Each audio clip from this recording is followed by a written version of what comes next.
I teraz to będzie w telewizji Mati Zarnuga.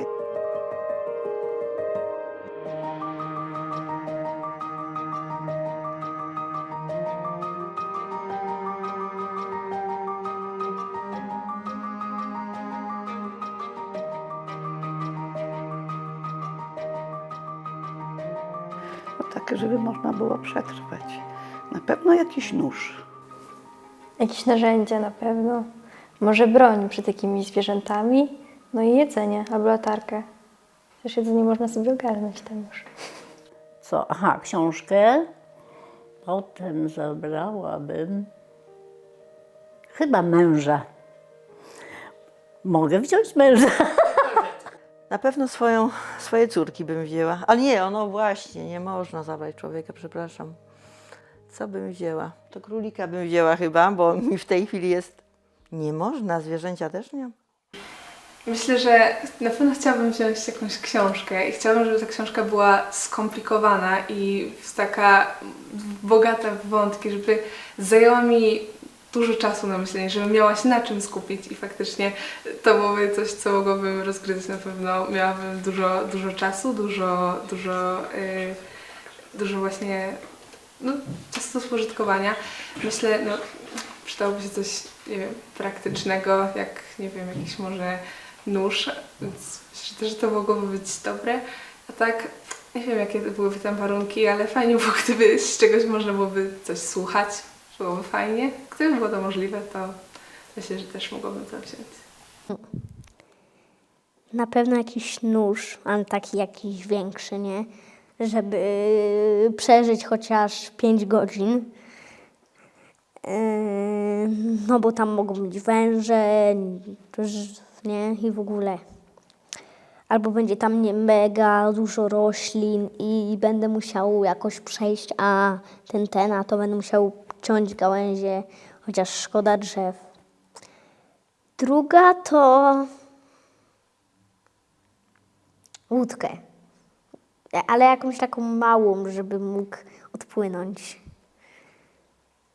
No chyba, że mam nie odpływać, no to...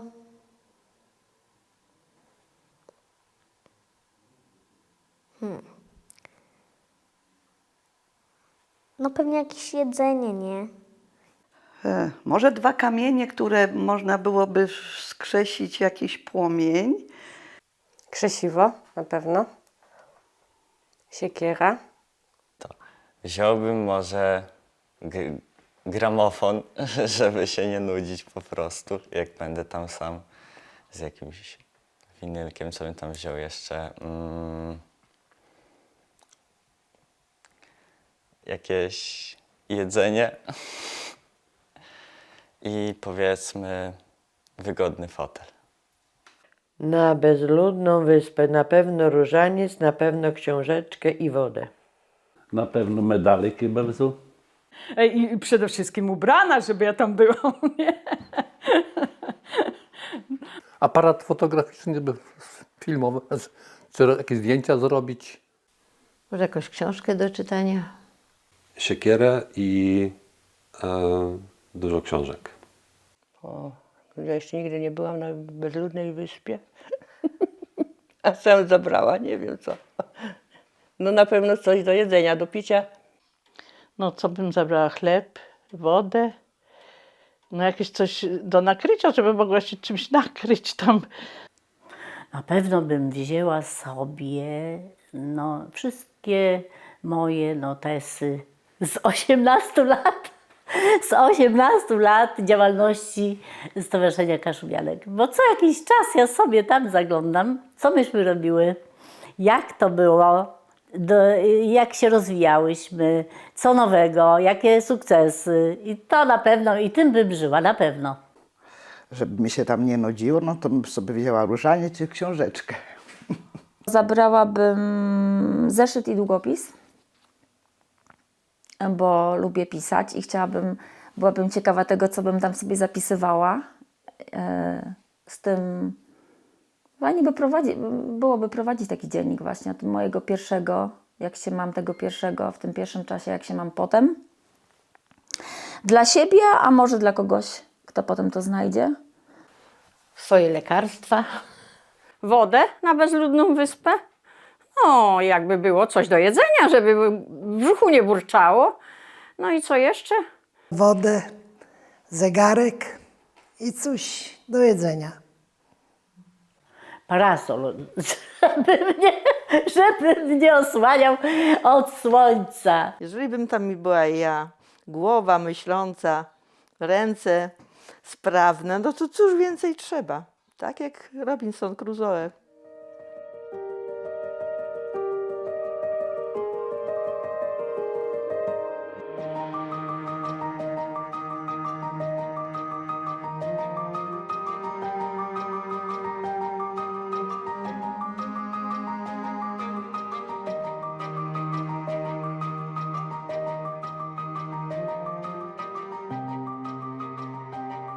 A ty, jak jej pamiętam, ty mieszkała w takiej lepiance, ale ta była taki biedny, że w zimie, jak moja siostra się urodziła młodsi, to oni wcale, ona w lutym się urodziła, wcale do domu nie przewiozli. Oni wystawili tam koło mamy siostry, żeby ona nie zmierzła. Tam był jeden taki wielki blat na dwie, to był taki budynek bliźniak i my na tym blacie siedzieli. I jeden pick z cegły tam był, nie był kachlony wcale, z cegły. Jak my są tak pyrgale z góry na dół, to my dziurę zrobili w tej lepiance. Jo, tak, faktycznie to wiało śniegiem, i pamiętam, śniegiem wiało do tygły. Wiało aż do izby. Tak, no biedno było, można rzec, nie? Rodzinny dom mój to była Strzecha, bo mieszkałam tylko tam 6 lat, to było Pierszczewko nad jeziorem. To były bloki z cegły, dwupiętrowe, powojenne. Mieliśmy tylko jeden pokój i kuchnię. Było nas 4. Mamusia, tatuś i siostra moja i ja. Ciasno, ale było miło.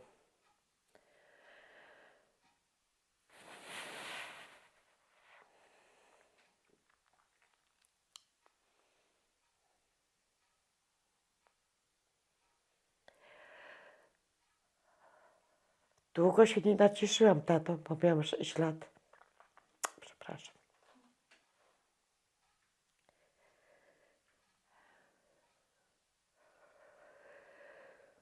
Miałam 6 lat, jak tatuś umarł. Ciężko chorował, bo miał raka mózgu. Pamiętam jak dzisiaj. Mama nie żyje już 27 lat, ale mi się to tak wydaje, jakby to było przed tygodniem. To taka przestrzeń, kiedy odchodzi rodzic i to naprawdę nieważne jaki jest ten rodzic, czy ma się z nim bliższy kontakt, czy dalszy. To jest taki moment, kiedy przygasza się cząstka ciebie. I życie jest po prostu inne. Tato nam zmarł, miałam 7 lat, mama do Gdyni do pracy jeździła, nas była 4 dzieci, nie? Także ciężko było. I za Ziawicą była ciężka robota, my byli 10 lat, jużśmy krócej te topci tygły ciężka robota była przy Ziawice. Wiadra nosili po całym lecie, później są do domu, aby tam do bunkrów nosał, te Ziawic zasypywał, takie małe tygły. A dzieci miały roce tygły, to pochy, że flot miodci, nie tygły. Krowy były pasły, takie rzeczy. W domu to było tak. Nigdzie nie mogliśmy iść. Tak, żeby z dziećmi spotykać się, nie, z koleżankami, tego nie było. Śnieg jak był, to też nie mogliśmy iść ani tam na lód, ani śnieg, żeby w śniegu bawić się, bo to zmoczy się, bo się ubrania podrą się, nie? I takie ograniczenia były, nie? Jak tata przyszedł do domu, tak my zawsze szli sobie tam te domki robili w zimie, w śniegu, takie kanały, to była nasza zabawa. Ale jak wiedzieliśmy, że tata przyjdzie do domu, to już było koniec. I cicho, żeby ktoś coś powiedział. Takie, I pamiętam ojciec cygnął brunę sum, na licko założył i cygnął brunę, nie? Taki on był mocny.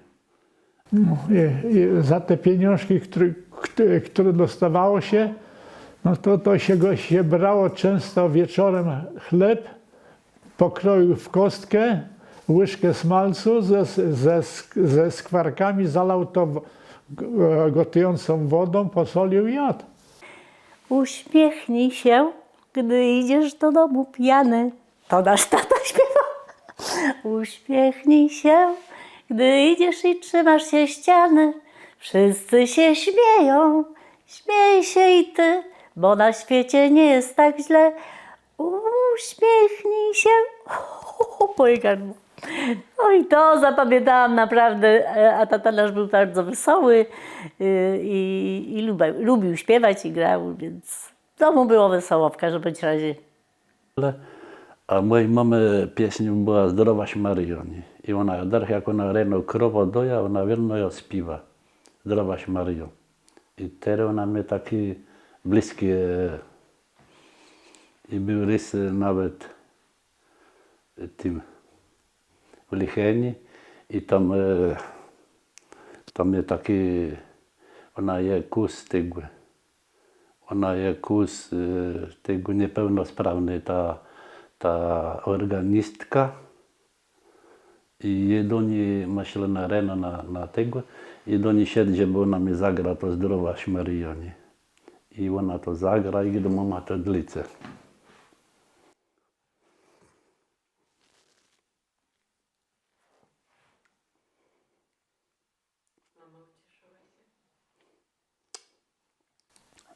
I bardzo kłechła moja mama. Zawsze to, że byłam jedynaczką, ale nigdy nie byłam jak gdyby stawiana tak jako pierwsza. Tak jak dzieci teraz, załóżmy. Siadało się do stołu, gdzieś byliśmy na gościnie, to nigdy rodzice mi nie pozwalali, raczej to było już powiedziane w domu, że ty usiądziesz gdzieś z boku, ty się nie pchaj, pierw starsi. I zawsze było to, że starsi są najważniejsi, trzeba się dzielić ze wszystkim. Mama była taka zawsze, bardziej tak karciła mnie więcej, nie? Tamtym. Ojciec raczej mniej, ale jak już to taki, to już poważny, tak, to musiało być poważne przeskrobanie jakieś takie, nie? Wtedy on tak czasem się zdenerwował, nie? Już wtedy był. Ale raczej no, był trochę inny charakter, miał taki spokojniejszy był, nie? Tak, no. Bo to była kobieta, rocznik 27, ale niebywale współczesna. Niebywale współczesna, niebywale wyrozumiała.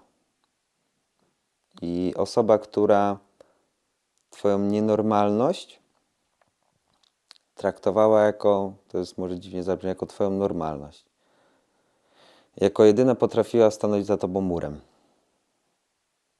Jak cię cały świat atakował, to stawała babcia w drzwiach.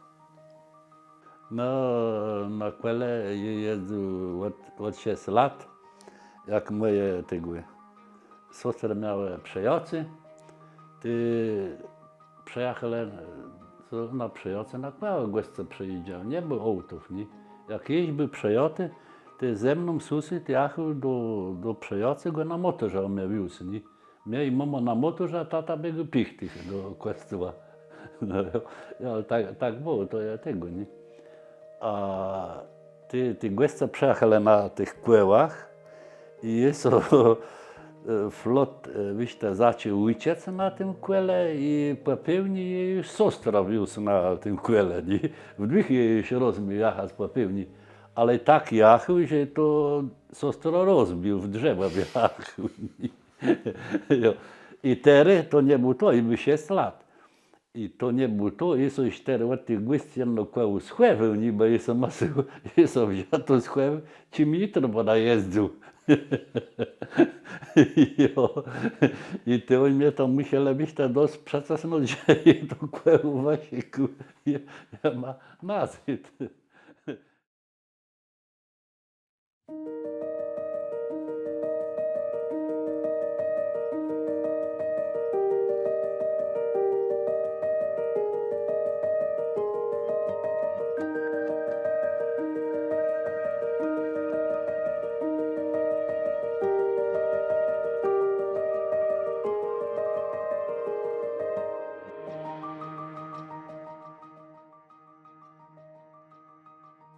No lubiałam iść do szkoły, nie to, że nie lubiałam, ale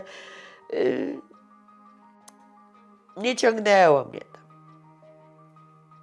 Lekcje się odrabiało w łazience, w szkole, na parapecie. Z przodu książka, z tyłu plecak. Jak do domu doszłam, to byłam wiersze nauczona. W drodze do szkoły, to jak chłopaki tam byli, to była masakra wtedy. Jak oni nas gonili zawsze, nie? I śniegiem rzucali. I w zimą był zaprzęgany koń i byłam zawożona do szkoły. Przy okazji te wszystkie dzieci ze wsi też jechały, zabierały się, no bo wtedy nie było samochodów, a zresztą nie było, jakie były zimy, nie? No później był rower, jak starsza, także no ze szkoły to już się wracało samemu, nie? Bardzo prosta, mam 2 minuty pieszo, moim tempem do tego. Dzisiaj na przykład padał deszcz, także to już nie fajnie, ale zazwyczaj no po prostu idę i jestem. Pamiętam drogę, pamiętam właśnie, nie? Do szkoły. Zimą pamiętam, jak my po tym śniegu, po wierzchu szli. Kiedyś było śniegu dużo, nie? Tak się szło po tych skorupach, nie? Tutaj było zawiane, wtedy się szło, nie? Moja droga do szkoły wygląda w sposób następujący. Mój tata najpierw musi zawieźć mnie na autobus, jakieś 7 km mniej więcej, bo no tam, gdzie mieszkam, akurat żadne autobusy nie dojeżdżają. Potem muszę wsiąść w autobus, dojechać do Kartus, gdzie mam szkołę, no i wtedy stamtąd dojść już bezpośrednio do szkoły. Myśmy tak ukosem szli, nie? To jak tak chleba wzięłam sobie nieraz, bo to już za późno, musiałam najpóźniej 10 po 7 wychodzić. A to on z Mars się świecił. Ja patrzę, on twardy i się świeci od mrozu, nie? Ja, to było najgorsze, tak nie, te zimy. Teraz to zimów nie ma. Ja głównie jeżdżę autobusami. A czasami mama mnie zawozi, czasami autobus mnie zawozi do drogi. Idę 10-20 minut. No czasami jeszcze zajdę wtedy na grzyby, na prawdziwki. No i to mi zajmuje wtedy 20 minut, a czasami idę sobie tak, jak jest taka mega susza i dawno nie padało, no to wiem, że nie będzie prawdziwków, nie? Jak się jechało do szkoły, to tam często się tam spotykało. Dziki jakieś tam chodziły po lesie, sarny. Ja tam miał kilometr i tak biegł w tych sandałach, w krótkich buksach tego i kol krzyża, panie Błazie, żeby piutko dostał, nieraz dał 2 koni. Pani Bielecka śmierdzi z daleka. Mama mówi, Jezus, co się stało, nie? Lenistwem tak śmierdzi od córki, mówi, że to z daleka śmierdzi. Także ja byłam uczniem nie to, że niezdolnym, bo zdolna, ale leniwa. Nie chciało się, nie? No. Także teraz nie żądam od wnuków.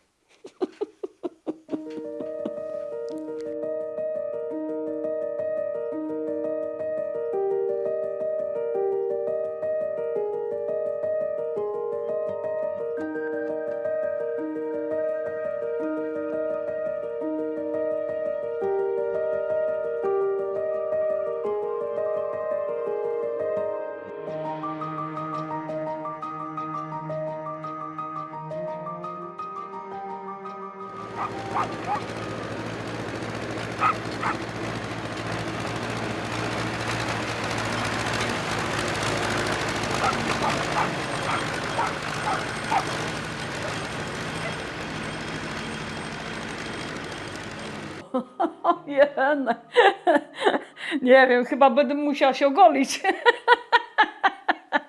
Bo będę zarosła rano. Pierwsze może co bym zrobił, to wyszedł miasto i zobaczył na przykład, nie wiem, jakie są różnice, powiedzmy, rzeczy, które bym robił jako mężczyzna, a rzeczy, które robiłbym jako kobieta. Wtedy jej byłego lani załatwia tam te sprawy, nie, i przeszła do stołu, teraz niech mnie białka robi śniadanie. No by było mi ciężej, nie? Bo bym dalej chciała grać w piłkę, ale no... Ale by mnie też nie przyjęli, bo czasami to jak ktoś jest, jak kogoś z zerówki albo jakąś dziewczyna, to czasami ich nie przyjmują do gry, nie? Myślę, więcej się wymaga od dziewczyn, tak jak wychowuję się raczej tak jak ja mam i rodzeństwo i mam siostry i mam braci, to widzę, że raczej mówi się dziewczynom, że tak się dziewczyny nie powinny zachowywać, to nie wypada dziewczynie, a jakoś rzadko kiedy spotykam się, żeby mówiło się, że nie wypada tego chłopakowi, bo chłopakowi wypada wszystko, a dziewczynom już raczej nie. Jej dywno w tym, kiedy ja bym wtedy był białką, ty byś już na emeryturę. A tak musiał 5 lat robić. I jest to zastanawiam się z siebie teraz Angelinę nie zrobić. Nie.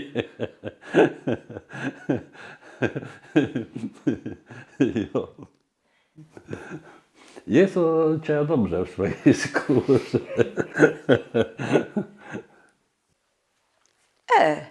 Nie bałabym się. Nie. Ja lubię wyzwania.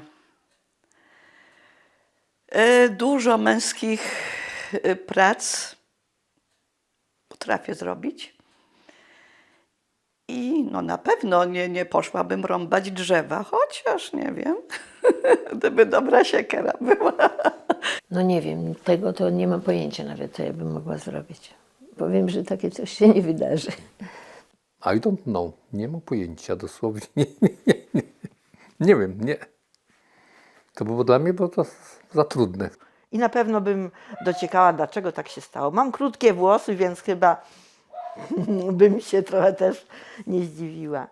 Kiedyś ja nie miała takiego, to ja była taka ładna, wygładzona jak panie są, teraz ja mam takie te, to ja już też się boję w lustro spojrzeć. I o to by ja się bałam na faceta. No, o tym ja nigdy nie rozmyślałam, raczej ja bym nie chciała być facetem.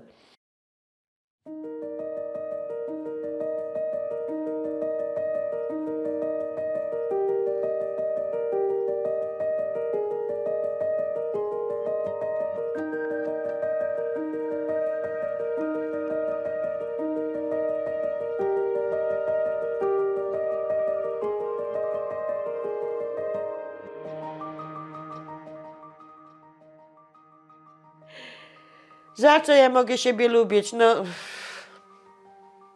za moją otwartość, prawdomówność, szczerość, bo nie lubię kłamstwa. Nienawidzę wbrew kłamstwa. No i za radość moją, pomimo smutków, boleści, mam ten uśmiech i tą radość w sobie. Cały czas ją trzymam.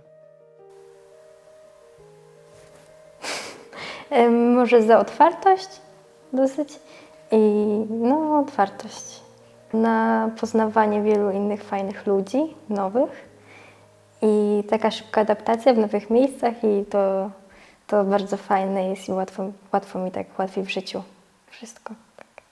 No, jestem w nowym miejscu i już na drugi dzień mam mnóstwo znajomych tam. Nie wiem, ja się nad tym nie zastanawiałam. Ja po prostu jestem taka, jaka jestem. Lubię siebie za to, że mimo wszystko staram się jakoś znaleźć kompromis w jakiejś sytuacji faktycznie, kiedy jest no, taka trochę średnia. Tak normalnie jestem i robię i nie zastanawiałam, nigdy się nie zastanawiałam, czy siebie lubię za coś. Ja lubię siebie, że jestem. Że mogę sobie poradzić. No, że mogę, że mam że umiem robić te wszystkie rzeczy, jak świeczki, żołnierzyki, nie?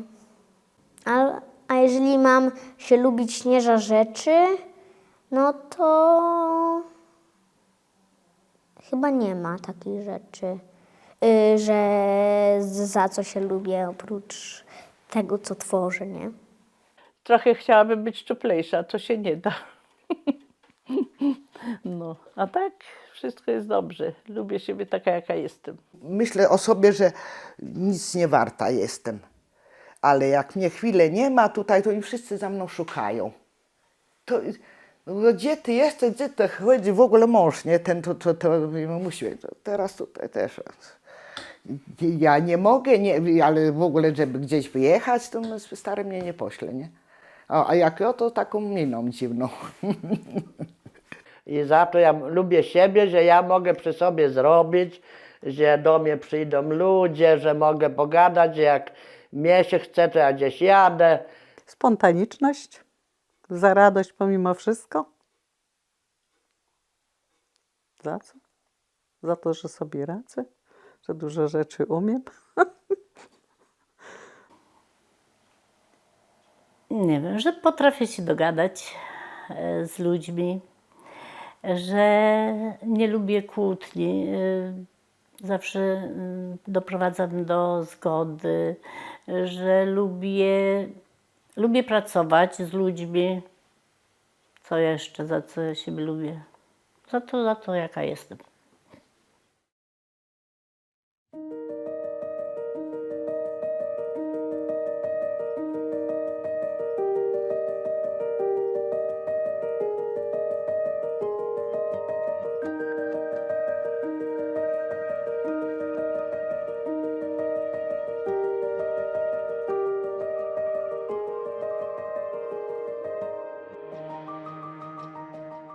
Jak to była taka przypowieść chyba o koniu i lisie, którą bardzo często sobie o niej myślałem, jak było źle i tak dalej, jak idą sobie przez ciemny las i koń mówi, że on nie widzi drogi,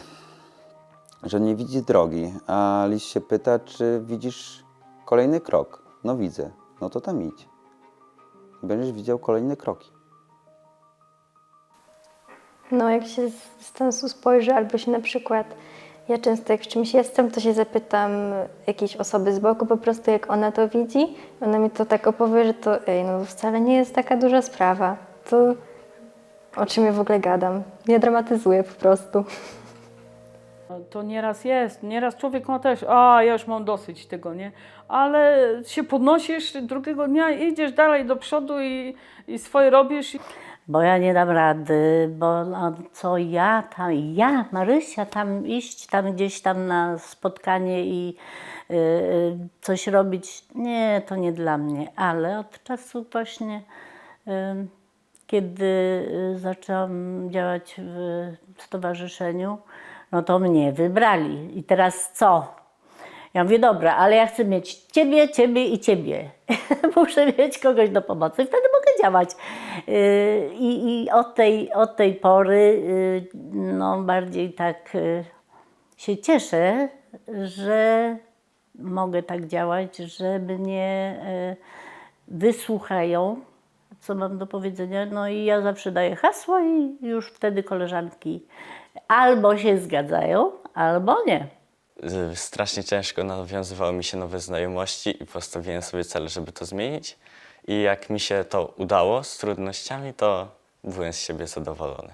Dużo daje, znaczy u mnie co dużo dawało? Samokontrola, nie? Samokontrola, żeby w momencie, kiedy myśli płyną ci, czujesz, że zaczynają płynąć nie w tym kierunku, to znaczy w złym kierunku, kiedy już zaczyna cię obejmować, że tak powiem, ciemność, żeby te lejce umiejętnie ściągać. Tylko żeby się tego nauczyć, no to musisz poznawać siebie.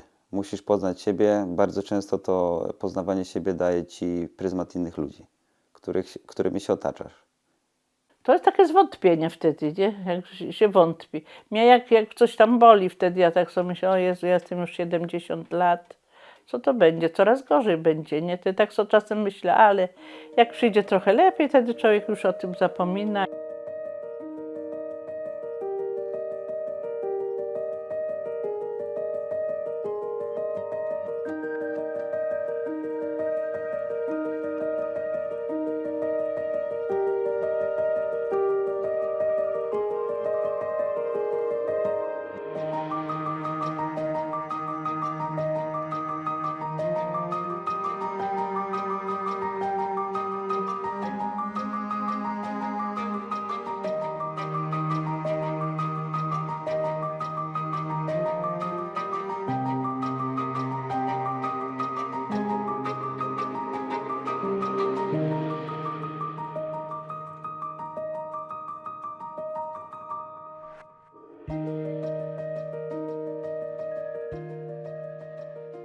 To więcej da takie to nastawienie drugiego policzka i jak się odgryzać.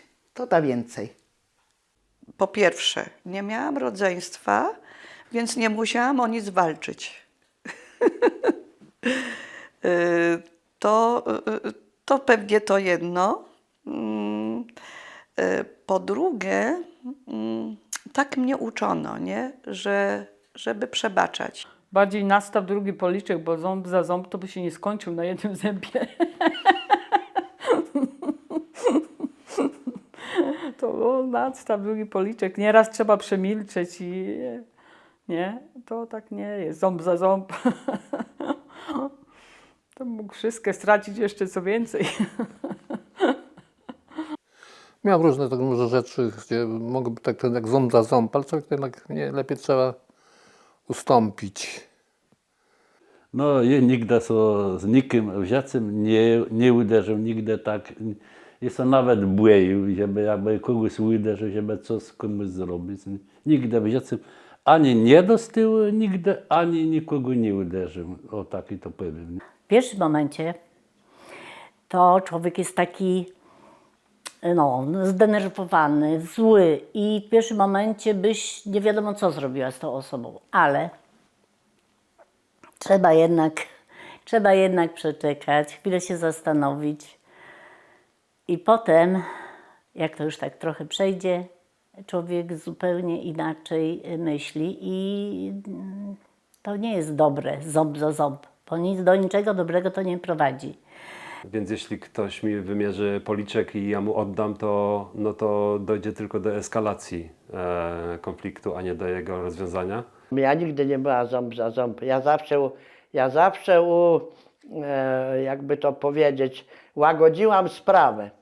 Jo, jak się co robiło już głośno, to ja zmieniałam temat. Ja myślę, żeby druga osoba chciała rozmawiać, to najlepiej jest porozmawiać. Nie, to nic nie da się złościć czy co, nie, bo to tylko zawsze pogarsza, mi się wydaje. Dostanę w policzek, ale poznał człowieka, nie? I potem możemy się rozejść i więcej nawet nie spotkać. Ząb za ząb, mimo wszystko. Tak bardziej przemawia do mnie taka wizja sprawiedliwości, co też nie do końca zawsze jest, nie zawsze można tę sprawiedliwość dostać, ale dla mnie mimo wszystko zasada ząb za ząb.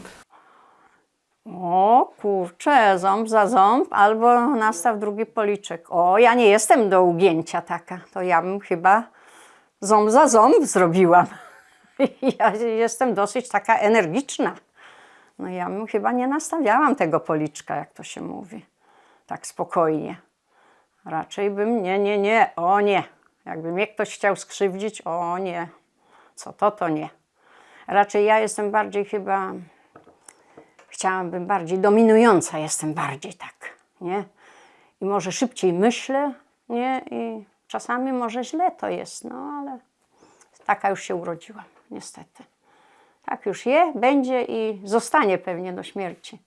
Jak ktoś nie denerwuje, to powiedzmy, że też lubię wbić szpilę. Taki charakter.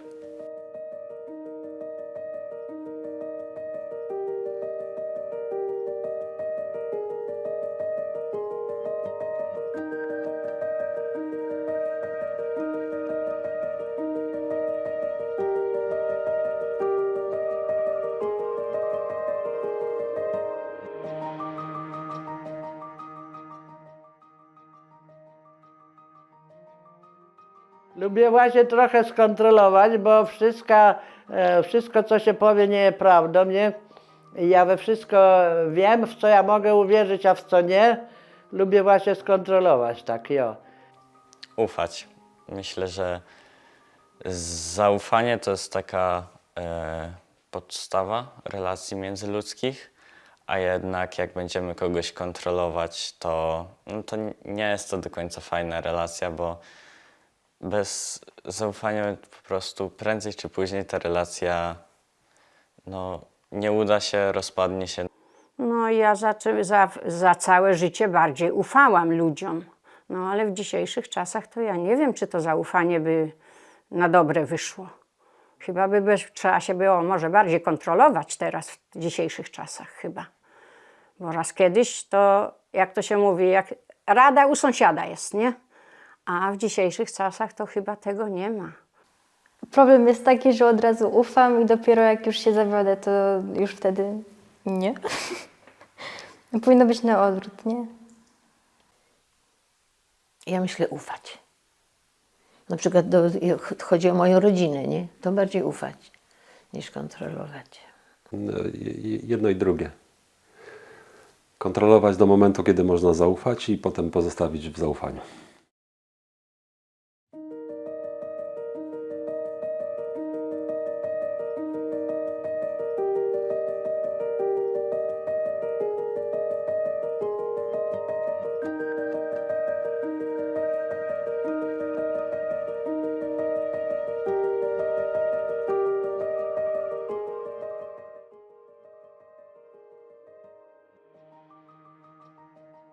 Ja jestem człowiekiem bardzo lubiącym i ceniącym sobie samotność. Bardzo. Ja potrafię w niej żyć, egzystować potrafię. Boję się samotności. Nie do końca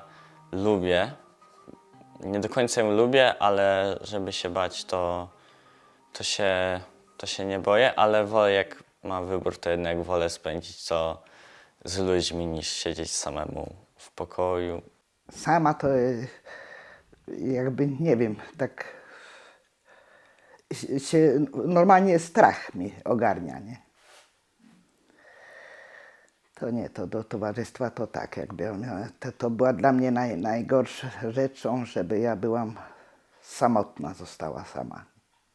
W sensie wolę być z ludźmi, ale też czasami jak już za dużo jest bodźców i wszystkiego, to też samemu też jest fajnie czasami sobie pobyć.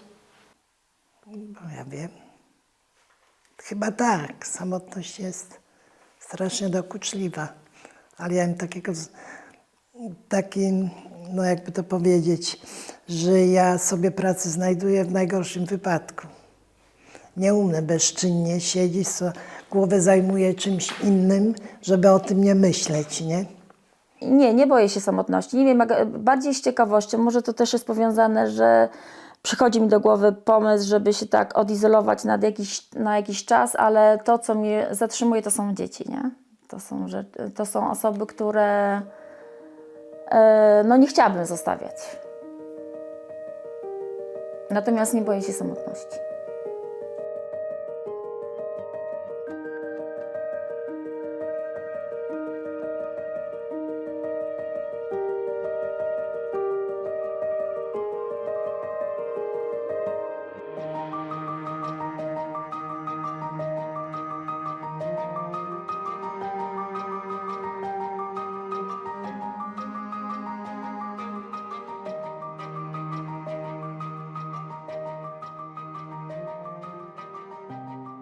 Ale że jest od tego tak, nie, bo ja nadzwyczajnie myślę, że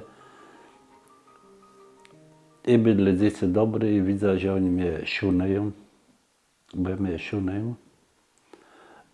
Starają się tacy, teraz tak i to zrobią. No. I to myślę, że ich mu dobrze nauczony. I to wyjdzie.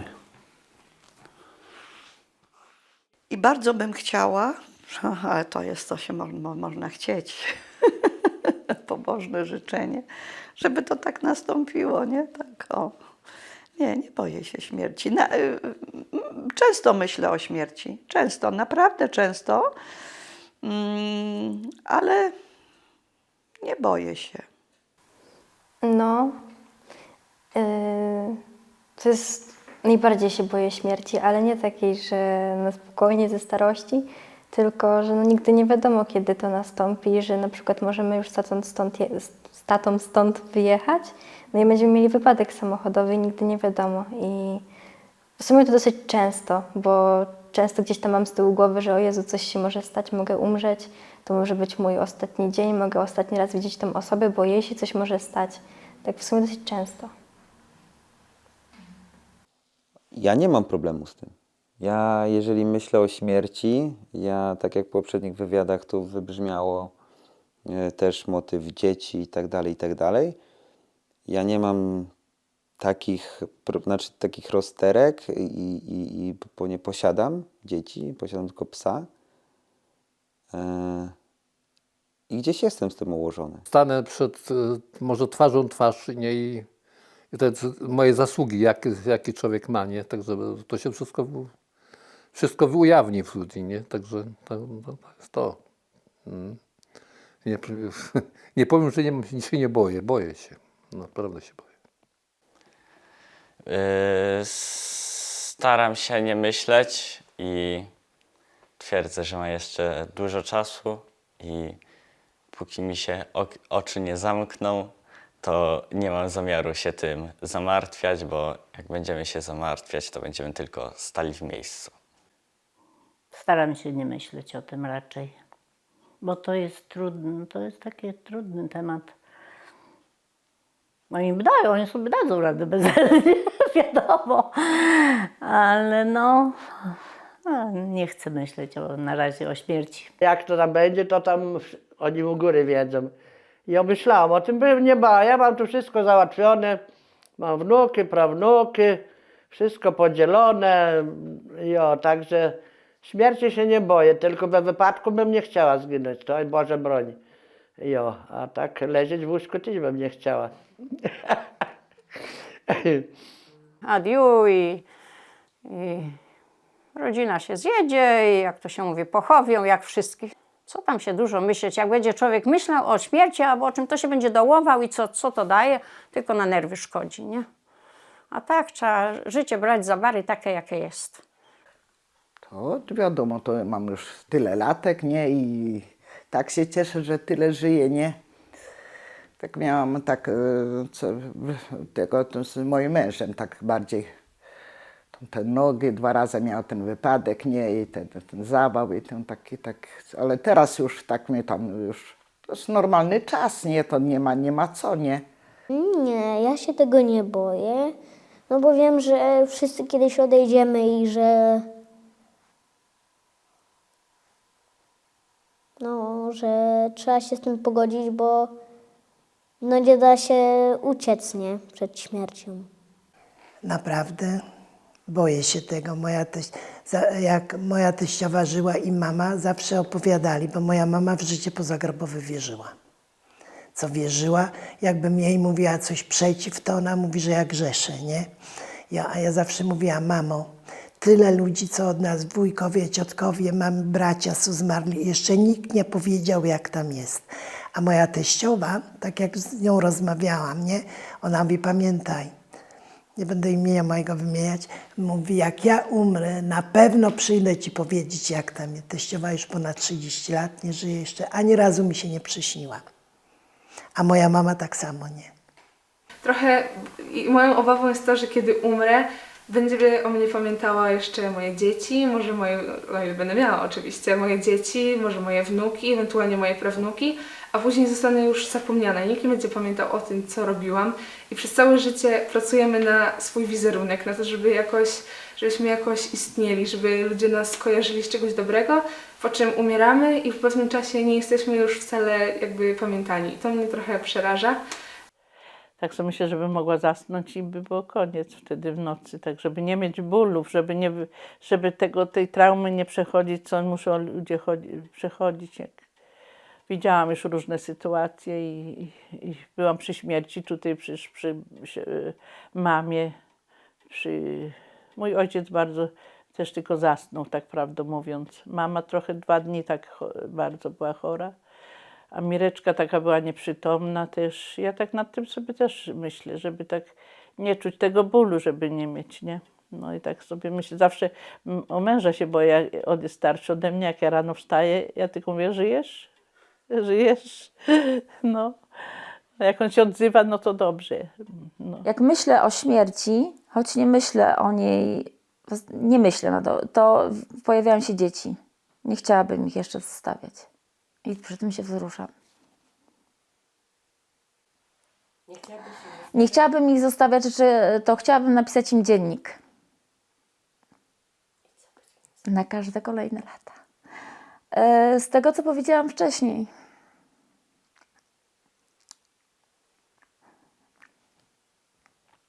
Dobra, przebrnijmy przez to. Żeby się nie bały.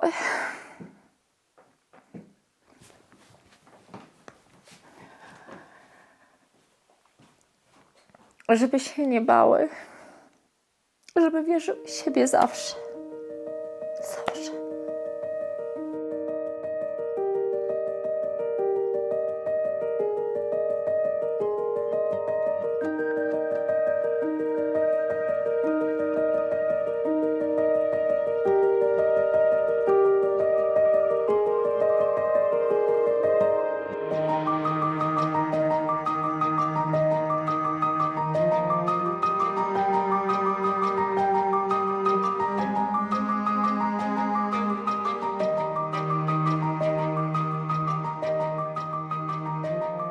Więcej dystansu do siebie i do wszystkiego, bo za serio trochę wszystko bierzecie. No poważnie. Żeby słuchać, a nie, że no tam, dlaczego mi nie powiedziałeś? No bo nie słuchałeś. Żeby słuchać i żeby nie udawać, tylko być szczerym, bo często dorośli udają wszystko po prostu, że o Jezu, mam idealne życie, a tego nie rób, a tak naprawdę sami to robią, czy jakieś inne rzeczy. Żeby nie udawać, po prostu być szczerym ze sobą. To też ja sobie bardzo cenię. No to chyba tak najbardziej dwie główne rzeczy, ale ten dystans to naprawdę się przyda. Że jak się ktoś podkłóci, to żeby od razu już na siebie nie krzyczeć, nawet do dzieci, bo wtedy dzieci też krzyczą i no ja nie lubię, jak ktoś na mnie krzyczy, nie? Myślę, że nikt tego nie lubi, nie? A jak są rodzice tacy, powiedzmy, bardzo pilnujący swoje dzieci, nie trzymających ich w bańce, no to jest, powiedzmy, trudniej się z nimi dogadać i myślę, że starsze osoby powinny mieć trochę więcej zaufania do młodzieży i myślę, że to by rozwiązało większość problemów. Ogólnie każde oczekiwanie, żeby było zaspokojone, a mimo wszystko jest jakaś zostawiona tam sfera wolności, ale cały szereg oczekiwań wszystkich proszę sprostać tym. Myślę, że to jest dość trudne.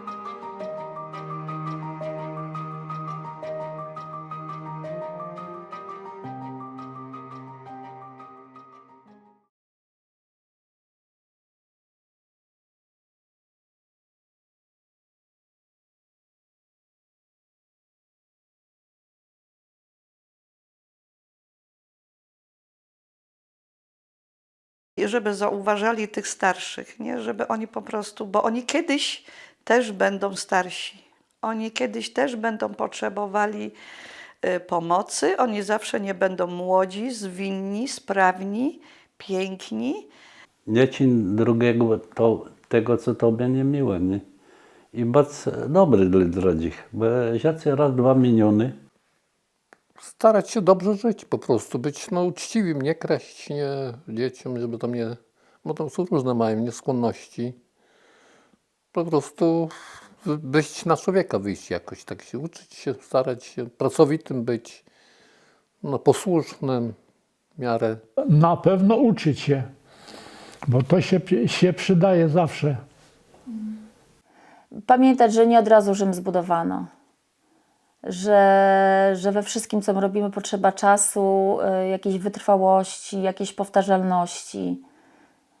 Ale chcieć siebie szukać i taką po prostu podchodzić, wow, przygoda. Nigdy nie robiłem, spróbuję. To nie do końca moje, a to moje, a to jest ciekawe. Nie? Żeby, Każdy z nas jest pogubiony, może być pogubiony. Ja cały czas się gubię. I mam odwagę się do tego przyznać głośno, że ja nie wiem, ja po prostu nie wiem. Ja nie wiem, co mam robić, nie wiem, gdzie mam iść. Bo zamykając się w sobie i mówiąc, że nie wiesz i tak dalej tylko do siebie, to rośnie, bo mówiąc to do siebie nie znajdziesz sobie ani odpowiedzi, ani kierunku.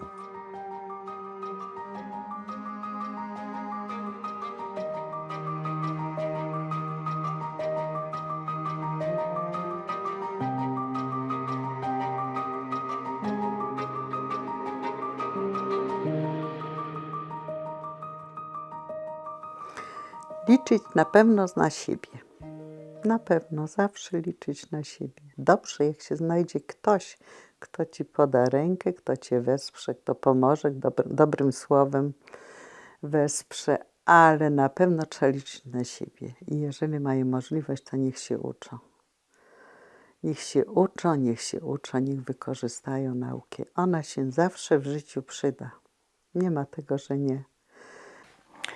Bądźcie dobrzy dla ludzi, rozmawiajcie z nimi, uśmiechajcie się do nich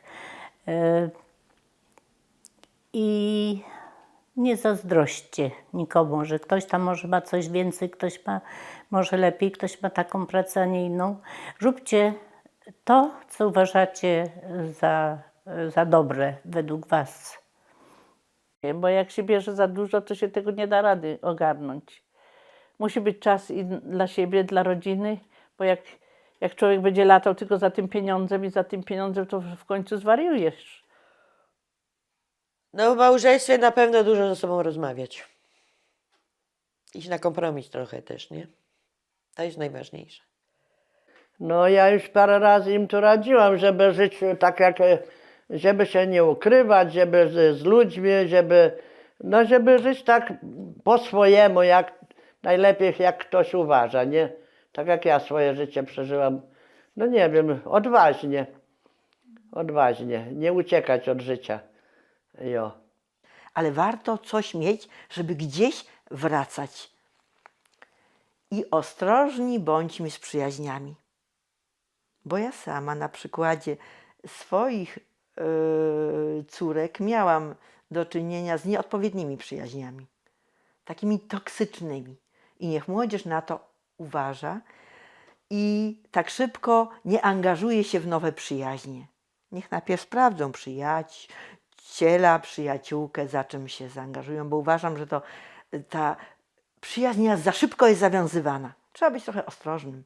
Ja się zawsze bałam mieć 30. Dla mnie 30 lat to się wydawało w ogóle koniec świata. I co to będzie? I w ogóle wydawało mi się, że już przy lasce będę chodzić, jak miałam 18 lat. I jak nastąpił ten wiek 30 lat, to było tak świetne odkrycie, bo to był moment w życiu, kiedy ja wiedziałam, czego chcę, a czego nie. Gdzie już byłam bardziej skonkretyzowana na działania. Człowiek po prostu poznaje się przez doświadczenia. I im jesteś starszy, tym więcej masz doświadczeń i szerszą perspektywę patrzenia. I to bardzo pomaga w życiu. I sprawia, że ono jest może pełniejsze. W życiu piękne, w życiu ogólnie życie jest piękne, nie? Tak naprawdę, bo nie mając, mówię, nie mając perspektywy tej długoletniej, to tak naprawdę musisz się chwytać tej krótkiej. I skoro masz krótką perspektywę, to po co ją sobie brudzić? Skoro po prostu tu i teraz może być fajnie. Każdy jest mądry na swój sposób. Alleluja i do przodu.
nie nagrywaj, bo ja się śmieję.